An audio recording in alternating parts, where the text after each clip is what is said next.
Bonjour à toutes et à tous, j'espère que vous allez bien, que ce podcast vous trouve en pleine forme. En tout cas, de mon côté, j'ai la forme.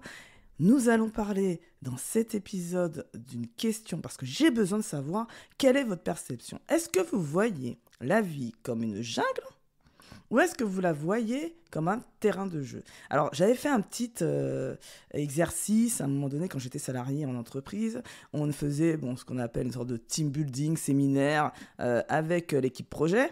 Et justement, on nous avait posé cette question et c'était super intéressant de voir que on était vraiment tous différents. On va dire qu'il y avait à peu près la moitié qui voyait ça, qui voyait la vie, alors là dans l'occurrence professionnelle, comme une jungle, et puis d'autres qui disaient c'est un vrai terrain de jeu. Et donc moi, ça m'est resté en me disant mais c'est énorme la façon dont on peut voir le monde, ça peut changer aussi notre façon d'être, simplement parce qu'on a une perception de la réalité qui est complètement différente. Et donc c'est cette question-là que nous allons aborder dans cet épisode.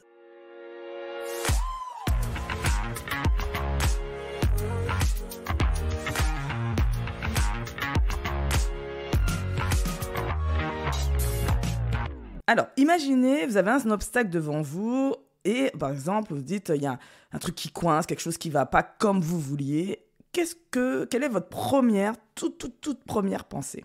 Est-ce que vous dites, par exemple, punaise, j'en ai ras-le-bol d'avoir encore un problème à régler, j'en peux plus, ça fait le 10 millième et j'en ai ras-le-bol, ou vous vous dites, quand cet obstacle vous embête, ok, il est là, il m'emmerde sérieusement, mais je sais que je vais réussir à le surmonter comme tous les précédents et ça va bien se passer. Est-ce que, par exemple, une autre situation, quand vous êtes face à une personne qui vous tient tête, est-ce que vous vous dites qu'en fait, vous avez du mal à communiquer avec cette personne? Qu'est-ce que vous vous dites? Est-ce que vous vous dites que c'est encore un emmerdeur qui me prend la tête et vite que je m'en débarrasse? Ou ça me challenge et nous allons finir par trouver une solution? Et donc, vous voyez, en fonction de comment vous allez percevoir la situation, bien évidemment, ça va conditionner votre vie. La façon dont nous voyons le monde conditionne notre vie. Et donc, ça nous demande régulièrement de nettoyer nos lunettes. Si vous êtes quelqu'un, par exemple, dans le contrôle, vous devez être encore plus vigilant que les autres parce que vous allez voir que vous, dans cette vie, des territoires où en fait partout il y a un peu des frontières à ne pas franchir. Et donc quand quelqu'un essaye de venir malencontreusement dans votre espace, vous allez peut-être y voir une agression alors que tout simplement, il a envie de faire une valse avec vous. Donc la clé activable que je vous livre aujourd'hui, dans ce mini-épisode, j'arrive même à faire une clé aujourd'hui, c'est de remplacer systématiquement le mot problème par le mot défi. Si vous acceptez, vous allez voir que ce défi va vous faire grandir. Il va vous permettre de vous rendre compte que vous êtes capable aussi de plus de choses que vous pensez. Donc, par exemple, face à un conflit, plutôt que de dire « Oh, encore un énième conflit, j'en peux plus, j'en ai marre », de dire « Ok, qu'est-ce que ça va m'apporter? Qu'est-ce que je vais y gagner dans ce conflit ?»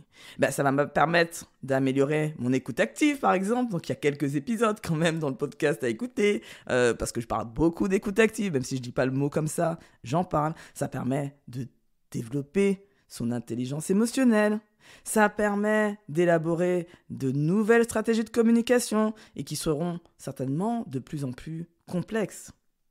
Et donc, ces écueils, ces problèmes entre guillemets qui deviennent maintenant des défis, vous permettent de prendre plus conscience de vos émotions et donc de mieux vous connaître.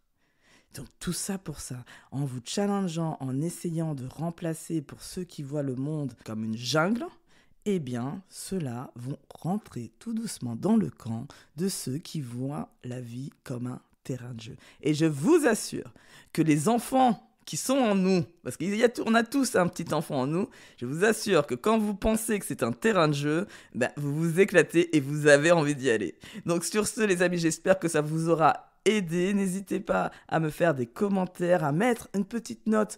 Ceux qui écoutent sur Apple Podcast, donnez-moi un petit peu de courage avec une étoile, un petit commentaire qui m'aidera à diffuser ce podcast au plus grand nombre. Je vous souhaite une très belle fin de semaine. Prenez soin de vous.